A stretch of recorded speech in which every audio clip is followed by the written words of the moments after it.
Hey, good evening, Parkview Baptist Church. It's Tuesday night, February the 9th. I hope you're having a good start to your week, and I wanted to bring you, again, a much-needed update for our church for the days to come, the weeks to come. And a lot of what I had to share with you tonight, to me, is exciting. I believe we're on the right path in a lot of ways and headed in the right direction. Does not mean we are without challenges. And so some of what I'm going to share with you tonight might feel like a challenge to you personally. It's a challenge to me as well. But again, I am convinced with so much of what's in front of me and in front of our church and our culture, okay, we are poised and positioned for good days ahead. I'll come back to some of that at the very end. But let me start out. There's about 4 different things I want to address with you tonight. I hope this will only take me about 20 minutes, 25.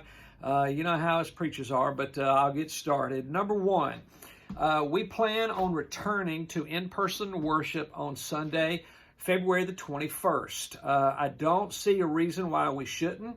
Don't see a reason why we cannot. And so that is the plan. Now, obviously, we have learned over the last year how to be flexible and how to change on the fly, so that could always happen. However, I don't see how that's going to happen this time, but again, there's a lot of things I haven't seen before.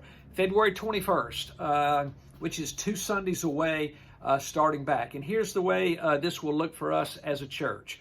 We will start back without Sunday school. I'll come back to that in just a moment, okay? We will not be coming back with Sunday school to start with. We will come back with all of our 10:15 services as a church, which means 3 things. Number 1, we will have in-person worship in the sanctuary with overflow across the parking lot into the youth center. We will also have child care provided for any families that bring their children. And for the older children, we will have children's church, okay, in the children's center across the way. So anything that starts at 10:15, being worship, childcare, and children's church, will all begin again on Sunday morning, the 21st, okay? Now, the reason why we are not starting Sunday school yet, let me just throw in a quick parenthetical note on this. Obviously, this hurts my heart a little bit, okay? But I agree with the fact that we are not to do this. This is what your deacons have come up with as a plan. I am in full agreement with what they have said about this. But one of the things we want to do is we want to understand traffic flow a little bit better with people coming in and out of worship. We realize that when we add Sunday school to it, it's going to add a brand new dimension of flow of people coming and going in different places. And what we're simply trying to do is manage that traffic and manage that flow a little bit better. And so we want to get an initial victory underneath our belt before we begin to go to the next level. Now, again, the reason why that it hurts me a little bit is because we came back for Sunday school one week, and man, over 70, I think maybe even 80 people were here for Bible study and Sunday school. That tells me that so many want to return to Sunday school and be in classrooms for Bible study and the fellowship that comes with that. And I assure you, we are going to bring that back as soon as feasible, as possible. But we are going to try to, again, up our efforts to make sure we are doing things properly in a public setting, in a church where larger groups come together. And so please be patient with us on that. If that breaks your heart, I am sorry. Again, it does mine. And again, though, you have to understand, I believe the deacons are showing us good leadership by saying, okay, let's hit this one thing at a time. And I agree with that. The second part of our return to in-person worship and in-person services here at the church will include Wednesday night, the 24th, the very next Wednesday after our Sunday beginning. And so we're going to begin with everything on Wednesday night, okay? We don't know how big that will be, but it doesn't matter how big it's going to be. We're just going to begin, which, number 1, for adults, we're going to gather in the sanctuary for prayer. Now, again, there's plenty of room in there for social distancing because just not as many people come to prayer meeting. That's a separate subject. We can talk about that another time. I invite you to come if you can at all make 6 o'clock on Wednesday nights a part of your normal routine and even create it as a priority. I think you'll be blessed when you join with God's people in corporate prayer together. But also our students are going to begin again on the 24th, and we're going to begin also with all of our children's missions activities. Again, smaller groups are easier to manage. Sometimes I believe our children will start smaller. Our youth might even start smaller again. And so far, our adults on Wednesday nights a little bit smaller. It's a little bit easier to manage with that, so we're going to begin that as well. But we're also going to ask on those Wednesday nights that we kind of approach it once we begin to learn what we do on Sunday morning, the 21st, utilize that same kind of approach to how we enter, exit, and whatnot, and intermingle inside in between. Now, when it comes to the protocol and some of the guidelines that you're going to be introduced to by our deacons, let me just hit a couple of high points for you tonight before you get more detail. I kind of anticipate Stephen Parker, at least, and myself sharing another video with you with a greater detail about all that later, prior to the 21st. But let me hit just a couple of highlights tonight for you because I sat in the deacons meeting last night as well. There's really 4 major areas with different bullet points of how we're going to proceed coming back to in-person worship. There's going to be guidelines given to you for entrance, how we're entering the building, okay? Number 2, what we're going to do once we're inside the building. Number 3, how are we going to dismiss from the building? And the 4th thing is really how we're going to help our parents, families with children, get their children to the right places, and then how to get them afterwards based on the entrance and exit of the building. Obviously, we're trying to do that to keep the congregating of groups down so that we can maintain a social distance and maintain some of the regulations really and the guidelines that are just going to help keep us safe. Now, let me just step out of the world of guidelines for just a moment, speak to you as your pastor about this issue. One of the things that we have created over the last several months is a focus on discipleship. One of the things you know about discipleship, it's not just about a time where you learn and sit down and fill your head with knowledge, whether it's in somebody's home in a discipleship group or in a Sunday school class. Discipleship sometimes means you practice it, okay? You do it. Let me just challenge you at this point, because here's what's going to happen with some new protocol and some new expectations and guidelines about coming into a church, leaving it, and all that we're going to ask you to do. You're going to be challenged, okay? Because we just don't have 100% agreement on how to do things in a COVID era that we're in. There's just different opinions, okay? We're just going to leave it at that for tonight. So here's what the challenge is. My challenge to you is this: the reason why we're really doing these things, I kind of sum it up in 3 things. Number 1, so that we can love people well. Number 2, that we can care for everyone's heart. And number 3, that we can instill confidence in anybody who's watching us either online or in person, in a community that might hear of what we're doing. They need to know that we love them well and we love you well. They need to know that we want to care for their heart, and we want them to be filled with a confidence that we're doing everything we can to keep them safe and to present God to them, the lover of their soul. Okay, so here's the challenge about discipleship. I'm calling you to love other people, all right? And here's what I love to tell young couples when I do premarital counseling about love, and I want to tell you again tonight, this is about being a disciple. Love, biblically, especially the agape Greek word of love in the New Testament, is a verb. Love, in other words, is an action. Love is not about a feeling, okay? The deepest, most profound love is an action. It is a verb. It is something we give and we do something toward somebody, not some warm, fuzzy feeling that we have in other ways. Now, here's the thing about love being a verb and an action. I'm asking you to say to yourself, I am going to do all these things that the leadership of this church asked me to do out of love towards somebody else. Because here's the thing about love being a verb and an action. Love, then, its recipient is always the other person. Love's recipient is always the other person. I would tell you 2 things about what we may think of love if there's something that we expect out of it, okay? In other words, I scratch your back, you scratch my back, and we got this whole 50-50 thing going on. That's not love, okay? That's either a transaction where I do for you so that you do for me. In other words, you have a good that I want to buy, I give you money, you give me the good. That's what that is. Okay, that's not love. And even worse than that, if we expect something out of it ourselves, it's pure selfishness. And we have selfishness down pat. Okay, you're looking at a man who knows how to be selfish. So my request to you, my challenge to you in this time frame of looking at some of these things and say, man, I just don't like this. It doesn't feel good. I don't agree with it. It doesn't matter what we agree with or how, whatever. Love is a verb, and it's done for somebody else, okay? And I am preaching to myself first as I challenge you. So if there's something that you look at and say, man, we sure are going to some great extent and whatnot, just bite your lip and say, you know what? There's somebody out there that appreciates what I'm doing. And so I'm going to do it out of love. So that's just a couple of high points. You're going to have a lot of detail about some of the things our deacons are coming up with. I am proud of them. I've heard them discuss. I wasn't at their first meeting. I was at their second meeting. I've heard them discuss these things with great emotion and angst. And the reason I say that is because it's not 100% agreement in there.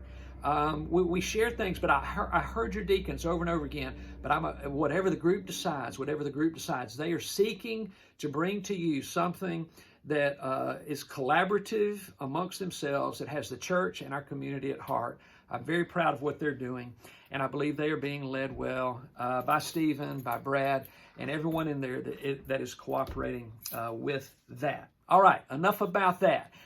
Here's what's coming next in church, okay? And I'm excited to tell you about this. We're going to hit the pause button, okay, on the message series called The Standard. We have been in The Standard in Matthew chapter 5 for 19 messages, okay? Right across from me over here is the stack of my notes of 19 different messages that it required for us to go through Matthew chapter 5. And so the Sermon on the Mount, if you've not read it before, if you're not familiar with it, goes through 3 chapters, Matthew 5, 6, and 7. So we still have chapter 6 and chapter 7 to go, a whole lot more messages, okay? And so much wealth still left in these other 2 chapters. We're just going to hit a timeout on it, press the pause button, whatever you want to call it, set it aside for just a little while, because we are going to come back to it. I am not finished, and you are going to be glad I'm not finished, because when we come back, it's just going to continue to bless you. Between now and Easter, there are 8 Sundays starting this coming Sunday, February 14th, through Easter, which is the first Sunday of April. I think it's April the 4th. Okay, those are 8 Sundays. Here's what I have for you coming up. 7 of those Sundays, we are going to be in a series of messages that I have for you entitled Famous Last Words. Okay? And the reason I've given it that title is because everybody likes to be cute. Pastors like to do all that. So there's your cute little title for Famous Last Words. But here's what this is about.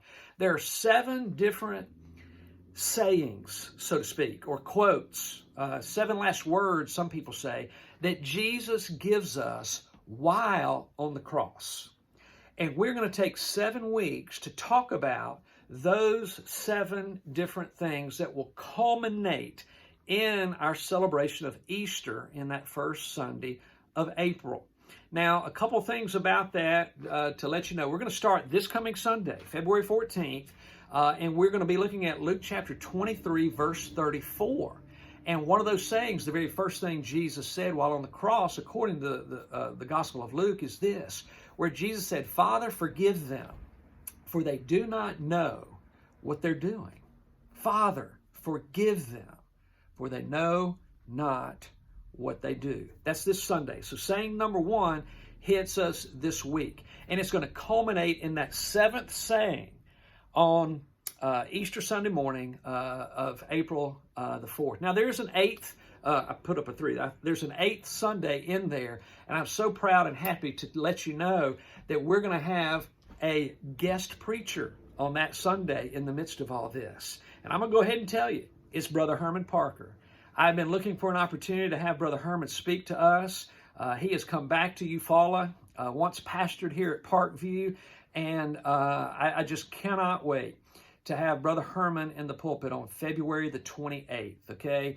If there's a Sunday you don't want to miss, if there's a Sunday you need to be early to make sure you get a seat in the sanctuary downstairs, you better be here early on the 28th, because Brother Herman will absolutely light your fire, and I cannot wait for that date to come. So that's what that next 8 Sundays have for us. And another reason I tell you that is this. I have already sent out an email, and I'm asking, this email's gone out to our discipleship group leaders. I've asked our group leaders to consider and to see about trying to get their groups together this Sunday night.